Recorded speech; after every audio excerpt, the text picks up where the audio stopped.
अगर तुम्हें लगता है कि बिना जिम जाए बॉडी नहीं बन सकती है तो ये तुम्हारी सबसे बड़ी गलती है। बॉडी की हर एक मसल्स, फिर चाहे चेस्ट हो, शोल्डर्स हो, ट्राइसेप हो, बाइसेप हो, बैक हो, लेग्स हो, इन सभी मसल्स को तुम अपने घर पे ट्रेन कर सकते हो। और आज मैं तुमको यही सिखाने वाला हूं। आज मैं तुमको हर एक मसल्स के 2 वर्कआउट बताऊंगा। सबसे पहले बात करेंगे अपनी चेस्ट मसल्स की। चेस्ट मसल्स सबसे अट्रैक्टिव मसल्स मानी जाती है। तुम जो भी कपड़ा, जो भी टी शर्ट पहनते हो वो चेस्ट पे आके रुकती है। तो चेस्ट के लिए जो सबसे अच्छा वर्कआउट होगा वो होगा चेस्ट डिप्स। अब देखो, चेस्ट डिप्स कुछ इस तरीके से करते हैं।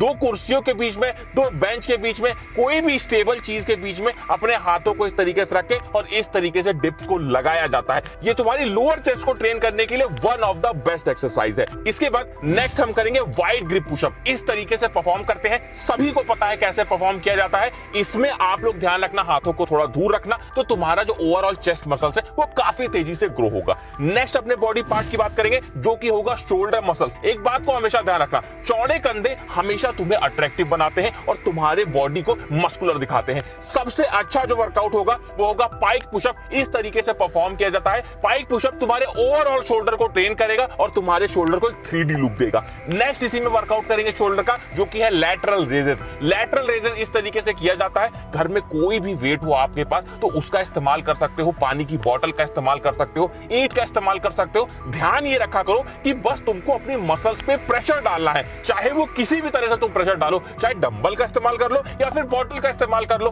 वजन होगा तभी तो शोल्डर पे प्रेशर पड़ेगा। इस तरह से वर्कआउट को परफॉर्म किया जाता है। नेक्स्ट हमारा बॉडी पार्ट होगा जो कि होगा हमारे ट्राइसेप मसल्स। मैं बार बार बोलता हूं, अगर हाथों को चौड़ा करना है तो बाइसेप से ज्यादा ट्राइसेप पे फोकस करो। ट्राइसेप के लिए सबसे बेस्ट वर्कआउट है ट्राइसेप डिप्स। इस तरीके से परफॉर्म किया जाता है। इसमें देखो, हम किसी भी चेयर पे, किसी भी बेंच पे, पहले ही बोल चुका हूं, कोई भी स्टेबल चीज होनी चाहिए कि गिरो मत तुम। तो उसमें आप लोग को ट्राइसेप डिप्स इस तरीके से लगाने हैं। कोशिश ये करना कि जब तक तुम्हारा ट्राइसेप पूरी तरह से थक ना जाए तब तक इस वर्कआउट को परफॉर्म करना है। नेक्स्ट जो हमारा वर्कआउट होगा वो होगा ट्राइसेप पुश। ये भी one of the best workout है ट्राइसेप के लिए। इस तरीके से ट्राइसेप को परफॉर्म किया जाता है।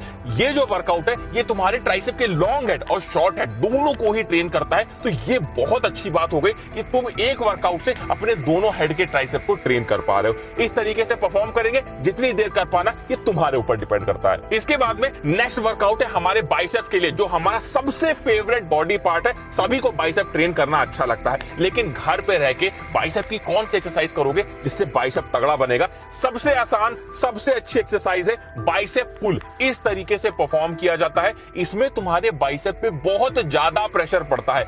बाइसेप पुल को करने के लिए किसी भी रॉड को इस तरीके से फंसा लो, कुर्सी के बीच में, बेंच के बीच में किसी रॉड को रख के इस तरीके से तुम लोग बाइसेप पुल को लगा सकते हो। कोशिश ये करना कि फोकस डालना, प्रेशर डालने की कोशिश करना और फील करना अपने बाइसेप मसल्स को, तभी अच्छे से बाइसेप ग्रो होगा। इसी में नेक्स्ट वर्कआउट है बाइसेप कर्ल। सभी को पता है, जिम में सभी लोग परफॉर्म करते हैं। घर में परफॉर्म करने के लिए किसी वेट का इस्तेमाल करो। देखो, बाइसेप कर्ल को करना अपने बाइसेप के लिए बहुत जरूरी है, क्योंकि यही एक ऐसी एक्सरसाइज है जो सबसे ज्यादा कॉन्ट्रैक्शन देती है आपके बाइसेप को। इसलिए इस तरीके से परफॉर्म करना, किसी भी भारी वेट को हाथ में लेके और बाइसेप को फील करते हुए बाइसेप कर्ल को आपको परफॉर्म करना है।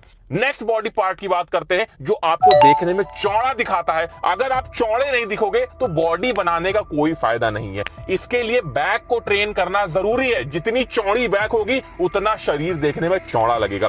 सबसे पहली एक्सरसाइज बैक के लिए है, जिसे बोलते हैं अंडर टेबल रो। किसी टेबल के नीचे, किसी बेंच के नीचे, किसी चेयर पे रॉड रख के कुछ इस तरीके से टेबल रो को लगाया जाता है। इसमें रोइंग हम परफॉर्म करते हैं, जिसमें हमारे बैक मसल्स और बाइसेप मसल्स का भी इसमें इस्तेमाल होता है, लेकिन बैक ज्यादा यूज होती है। इस तरीके से करोगे, काफी चौड़ी बैक आप लोग की हो जाएगी। नेक्स्ट हमारा जो वर्कआउट होगा उसे हम बोलते हैं स्लो पुलअप। अब देखो, आप में से बहुत सारे लोग जो घर में वर्कआउट कर रहे हो सही से पुलअप नहीं कर पाते हो, तो इसके लिए आप लोग बैक वर्कआउट भी होगा आपका और पुलअप भी सीख जाओगे। किसी चेयर पे, किसी चीज पे खड़े होकर एकदम से ऊपर कूद जाओ बार पे और धीरे धीरे धीरे नीचे आओ। एकदम से कूद जाओ और फिर धीरे धीरे धीरे नीचे आओ। इससे तुम्हारी बैक मसल तो ट्रेन होगी, साथ में तुम धीरे धीरे पुलअप करना भी सीख जाओगे। नेक्स्ट वर्कआउट हम ऐसे बॉडी पार्ट का करेंगे जिसका वर्कआउट किए बिना तुम्हारी बॉडी का टेस्टोस्टेरोन नहीं बढ़ सकता है। लेकिन उस बॉडी के वर्कआउट से पहले तुम्हारे क्वेश्चन का मैं जवाब दे दूं, तुम लोग बहुत बार मुझसे ये पूछते हो कि हम लोग कौन सी ऐसी चीज यूज करें जिससे हमारी बॉडी का मसल मास बढ़े। अब देखो, प्रोटीन तो सभी लोग इस्तेमाल कर रहे हो, लेकिन उसके अलावा अगर आप लोग क्रिएटिन का इस्तेमाल करते हो तो ये पाया गया है, रिसर्च में ये देखा गया है कि ये आपके मसल मास को 2 गुना रफ्तार से बढ़ाना शुरू कर देता है। मैं तुमको कुछ क्रिएटिन्स के बारे में बता देता हूं। सबसे पहला जो क्रिएटिन है वो है मसल ब्लेज का। मसल ब्लेज काफी जानी मानी कंपनी है इंडिया में, और इसका जो क्रिएटिन है ये अच्छा है, लेकिन इसमें बस एक प्रॉब्लम है कि ये जब आप यूज करोगे तो आपको अपने गले में हल्का सा बर्निंग सेंसेशन फील होगा, जो कि थोड़ी सी प्रॉब्लम की बात है। अदरवाइज अगर आप इसे प्रोटीन में मिला के लेंगे तो आपको कोई दिक्कत नहीं होगी। दूसरा जो क्रिएटिन है ये है वेलकोर का क्रिएटिन। ये क्रिएटिन भी इस समय काफी ज्यादा लोग यूज कर रहे हैं। इस क्रिएटिन में बस एक प्रॉब्लम है कि इसका जो प्राइस है वो थोड़ा सा ज्यादा है, इसे थोड़ा सा सस्ता भी किया जा सकता है। उसके बाद नेक्स्ट जो क्रिएटिन है ये अवतार का क्रिएटिन। अवतार ने कुछ ही समय पहले अपना क्रिएटिन लॉन्च किया है, तो अभी इसके बहुत सारे रिव्यूज आपको नहीं देखने को मिलेंगे। अगर अवतार का क्रिएटिन आपको लेना है तो अभी कुछ समय दीजिए, थोड़े से रिव्यूज आ जाने दीजिए, रिजल्ट आ जाने दीजिए, तब इसको लेना ज्यादा अच्छा होगा। उसके बाद सबसे बेस्ट क्रिएटिन है हेल्थ एक्सपी का माइक्रोनाइज्ड ट्रिपल क्रिएटिन मैट्रिक्स। और जो क्रिएटिन्स के बारे में मैंने बताया उनसे ये बेटर क्यों है, क्योंकि इसमें क्रिएटिन का ट्रिपल ब्लेंड है। क्रिएटिन मोनोहाइड्रेट, क्रिएटिन हाइड्रोक्लोराइड और क्रिएटिन नाइट्रेट, जो आपकी स्ट्रेंथ और एंड्योरेंस और रिकवरी को एम्पलीफाई करते हैं। सबसे पहले तो ये साइंस बैक्ड है, मतलब ये प्रूवन इंग्रेडिएंट्स इसमें मिले हुए हैं जो आपके एंड्योरेंस को बढ़ाते हैं और आपके एनर्जी लेवल को बढ़ाने में मदद करते हैं। इसमें रैपिड एब्जॉर्प्शन होता है, मतलब आपने जैसे ही इसको खाया ये तुरंत ही आपकी बॉडी में मिल जाता है और तुरंत ही एब्जॉर्ब हो जाता है बिना किसी ब्लोटिंग के। क्योंकि इसमें क्रिएटिन नाइट्रेट है तो इसका टेस्ट थोड़ा सा सावर, थोड़ा सा खट्टा है, बट बहुत सही है। अगर आप इसे वे प्रोटीन के साथ लेते हैं तो वैसे भी टेस्ट में कोई दिक्कत नहीं होगी। और देखो, ये माइक्रोनाइज्ड क्रिएटिन है तो इस वजह से इसमें कोई भी लम्प्स नहीं पड़ते, एकदम क्रिस्टल क्लियर। जब पानी में मिलाओगे एकदम क्रिस्टल क्लियर आप लोग का मिल जाएगा बिना किसी लम्प्स के। सो अगर आप लोग सीरियस हो अपने फिटनेस गोल को लेके, अच्छी बॉडी बनाना चाहते हो, जल्दी